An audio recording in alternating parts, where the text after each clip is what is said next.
Ici Sylvain Lafrance et bienvenue à la 4e émission de mon podcast Mon Blog Apple. Aujourd'hui à l'émission, je vous parle de l'iPhone XS, des quelques petits problèmes qu'il y a avec le téléphone. Je vous fais également un retour sur le macOS Mojave, sur mon expérience, qu'est-ce que j'en pense. Ensuite, je vous parle de la comparaison que j'ai fait entre les 3 derniers iPhone XR, XS et XS Max. Je vous parle aussi de qu'est-ce qui s'en vient au niveau d'Apple au mois d'octobre, les rumeurs sur les nouveaux produits qui devraient être annoncés au mois d'octobre. Et pour terminer, je vous parle de mes prochains articles qui vont être publiés sur mon blog. Tout d'abord, commençons par les petits problèmes qu'il y a avec le iPhone XS et XS Max. Il y a un problème au niveau des selfies. Le monde a commencé à se prendre en selfie avec le téléphone, puis se sont rendus compte que leur grain de peau, leur texture de peau au niveau du visage changeait. Ça devient un peu comme en cire, ça cache les imperfections.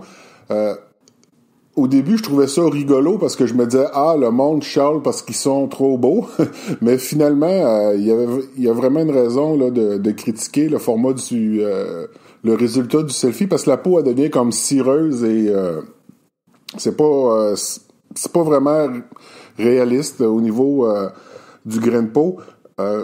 J'imagine que c'est un problème logiciel parce que quand on prend une photo, il y a beaucoup de travail fait au niveau de la photo. Là. Il y a des millions d'opérations faites au niveau de chacune des photographies qu'on prend. Fait que j'imagine que Apple squeezer un peu trop la perfection ou essayer de rendre l'image trop parfaite, puis ça a causé des problèmes. Sur certains modèles de téléphone Android, il y a une fonctionnalité qui permet d'activer le mode Beautify, le mode qui permet de nous embellir. Il semble que Apple a décidé de mettre ce mode-là en fonction, mais il n'y a pas de façon de le désactiver. Faudrait peut-être que Apple pense à ajouter une fonction pour le désactiver, mais à Apple, on sait que rajouter des fonctions, c'est pas leur force, c'est pas dans leur façon de faire. Fait qu'il y a sûrement une façon qu'ils vont nous trouver là pour soit diminuer l'effet de cire sur la peau du visage. Il y avait aussi des problèmes au niveau de charge sur certains modèles qu'on branchait et que s'ils se mettaient pas à charger, il fallait appuyer, en tout cas, fallait faire au minimum afficher l'écran pour que le téléphone se mette en charge. Ça semble être réglé avec la mise à jour qui a été lancée hier ou avant-hier, la mise à jour iOS 12.0.1. C'est une mise à jour, là, je vous recommande de la faire parce que ça corrige le problème du téléphone qui veut pas se charger. C'est un peu frustrant. On branche le téléphone le soir en se disant, bon, il va être prêt, il va être chargé à 100% le lendemain, puis on en revient le lendemain, on vient pour l'utiliser, puis il n'est pas plus chargé que la veille. Fait que si vous avez expérimenté ce problème-là, je vous suggère fortement de passer à iOS 12.0.1. Maintenant, parlons du nouveau macOS Mojave, qui a été lancé il y a une semaine environ. Cette version-là de macOS nous apporte certaines nouveautés au niveau de l'affichage qu'on appelle le mode sombre, c'est-à-dire que tout ce qui est clair devient plus foncé, c'est plus reposant pour l'œil. Je vous dirais, j'ai été déçu un peu du mode sombre parce que présentement, les applications ne sont pas toutes compatibles avec le mode sombre. Fait que si vous activez le mode sombre sur votre Mac, c'est beau, à l'exception qu'il y a certaines pages, l'œil devient habitué à un mode sombre, c'est moins fatigant pour les yeux, mais si vous allez sur un site web comme mon blog apple.com, le site est pas sombre, il est clair. Fait que ça donne ça fait comme un flash un peu aux yeux, même au niveau du lecteur de courriel, de mail au niveau du Mac. Il y a l'application est toute sombre, c'est tout parfait, sauf que des fois, on tombe sur des messages, puis le fond d'écran est blanc. Le fond du message est blanc. Ça donne je trouve ça désagréable. Ça donne des coups à l'œil. C'est pas... c'est reposant jusqu'à temps qu'on reçoit un flash blanc là, d'une page qui s'allume, qui s'affiche ou quoi que ce soit. Fait que je suis un peu sceptique du mode sombre. Il y a des gens qui ne jurent que par le mode sombre. Moi, je développe des applications avec Xcode. Le mode sombre est vraiment super pour cette application-là parce qu'elle a été pensée pour fonctionner en mode sombre. Fait que tous les écrans sont sombres, tout ce qui doit être sombre est sombre. Il n'y a pas de coup de flash blanc qui apparaît ou quoi que ce soit. C'est une application qui fonctionne bien en mode sombre. J'imagine qu'avec le temps, là, il y a de plus en plus d'applications qui vont se modifier pour être compatibles avec le mode sombre et le mode clair, qui vont faire un switch automatique au niveau de leur affichage. Si jamais vous voulez activer le mode sombre sur mon blog Apple, j'ai publié un article qui vous permet de, en un seul clic, passer d'un mode sombre à l'autre en ajoutant un petit bout de programme là sur votre barre, sur le dock. Ça permet de passer du mode sombre au mode clair en un seul clic. Moi, je l'utilise souvent parce que des fois, j'ai comme les yeux un peu fatigués quand on arrive sur la fin de la journée. Fait que j'active le mode sombre, puis ça repose les yeux. Une nouvelle fonctionnalité que j'apprécie au niveau de la nouvelle version de macOS, c'est l'intégration de HomeKit. HomeKit, c'est le logiciel qui permet de gérer tout ce qui est maison branchée, si on peut dire, là, allumer les lumières du salon et toutes ces choses-là. J'adore le fait qu'Apple ait ajouté HomeKit à macOS. C'est plus facile d'utilisation, on peut créer des scènes plus facilement. C'est un des plus c'est une de mes nouvelles features, je pourrais dire en bon français, que j'apprécie le plus au niveau de la nouvelle version de macOS.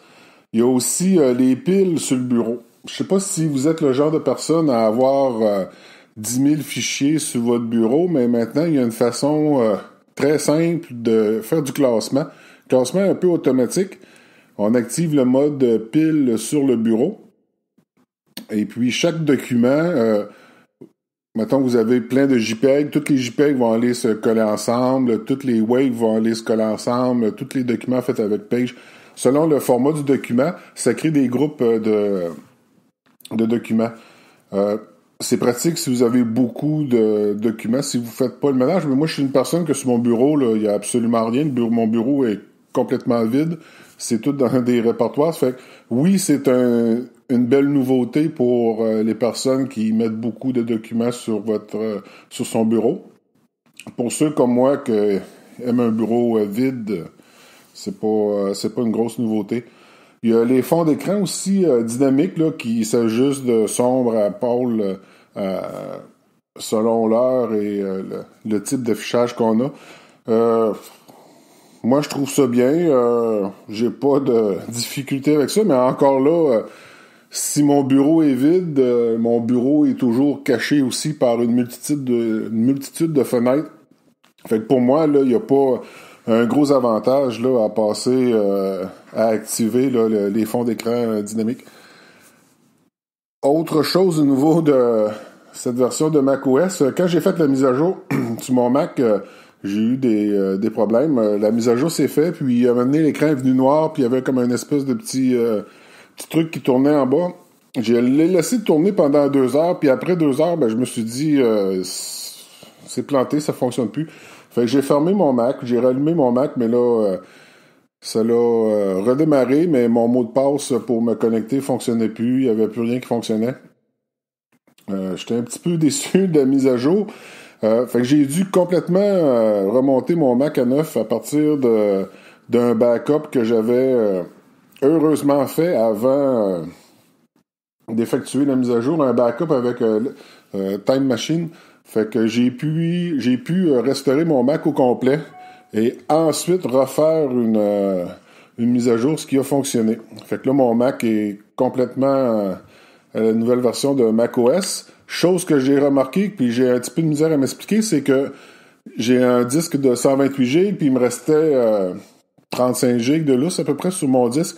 Puis un coup que j'ai fait la récupération de mon backup, il me restait 15 GB supplémentaires de libre pour 50 GB sur mon disque. Je sais pas si il y a quelque chose qui a été effacé quelque part. Il y avait peut-être de la corruption au niveau de de mon 10 ou quelque chose qui accrochait. Mais en tout cas, j'ai récupéré 15 gigs, puis je suis allé à la nouvelle version. Fait que de ce côté-là, à part avoir eu des sueurs froides, je suis content d'avoir récupéré quelques gigs.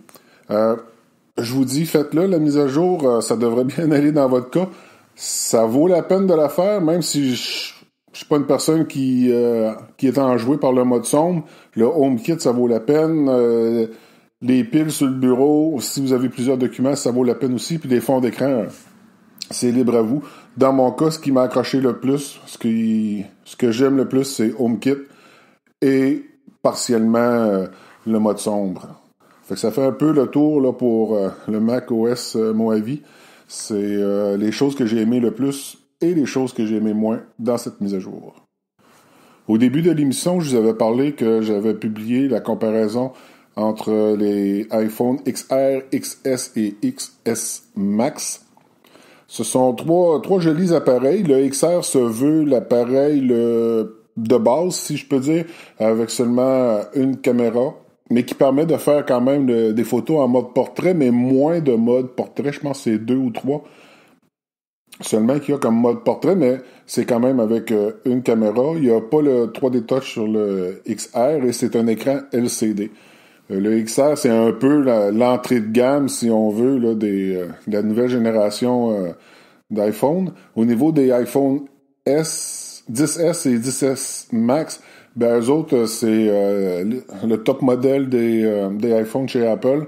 Ils ont 2 caméras à l'arrière, ils ont un écran OLED, ils ont un affichage HDR, excusez. Puis la gamme de prix varie passablement.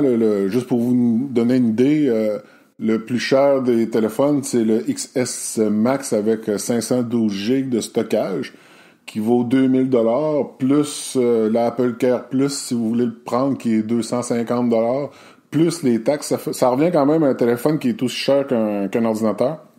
D'un autre côté, je sais pas si... Je connais pas personne à date qui a besoin de 512 GB de stockage là, sur son téléphone, à moins d'être vraiment un power user et de vouloir conserver des tonnes de fichiers sur son téléphone. Le modèle, je vous dirais, parmi ces 3 séries d'iPhone-là, le modèle, en tout cas, qui m'intéresse le plus, c'est le XR avec 128 GB de RAM, pas de RAM, mais de stockage. C'est, selon moi, le téléphone là, le meilleur rapport qualité-prix, là, c'est un peu la conclusion de l'article aussi, là, c'est le XR avec 128 GB de stockage. Il y a le 64 GB aussi, mais pour juste 70$ de plus, on a le 128. Fait que ça vaut quand même la peine, là. 64 GB, ça se remplit quand même assez facilement, tandis que 128, là, en tout cas, dans mon cas, je sais pas pour vous, mais dans mon cas, c'est assez grand, là, pour tous mes besoins. C'est sûr que moi, même si l'écran est OLED et permet d'écouter des films là, avec une qualité là, inimaginable, c'est pas l'affichage, c'est pas quelque chose qui m'attire le plus au niveau des téléphones. Je sais que le iPhone XR a un écran LCD qu'Apple appelle Liquid Retina, qui va sûrement être un très bel affichage. Puis, comme je vous dis, l'affichage, c'est pas ma principale caractéristique quand je viens pour choisir un téléphone, ni la caméra. C'est sûr que la caméra du XR va prendre des belles photos, il n'y a pas de doute à avoir, mais c'est pas assez pour dire je vais m'acheter un 10S parce que l'écran est OLED et la caméra est à 2 lentilles au lieu de 1. Là. Fait que le meilleur choix, selon moi, ça va être le iPhone XR 128 GB. En plus, il est offert dans une multitude de couleurs, ce qui n'est pas le cas pour le XS. Le boîtier est un petit peu différent. Le 10S, je veux dire, je suis comme bien des gens, là, j'ai la difficulté avec XR et 10R, XS, 10S, c'est un peu mêlant. Des chiffres romains, je sais pas pourquoi Apple a décidé ça, mais comme je vous dis, iPhone 10R 128 GB, pour moi, là, c'est le meilleur rapport qualité-prix là, dans les 3 appareils. Ça fait un peu le tour. Si vous voulez en savoir plus, vous pouvez aller sur mon blog, l'article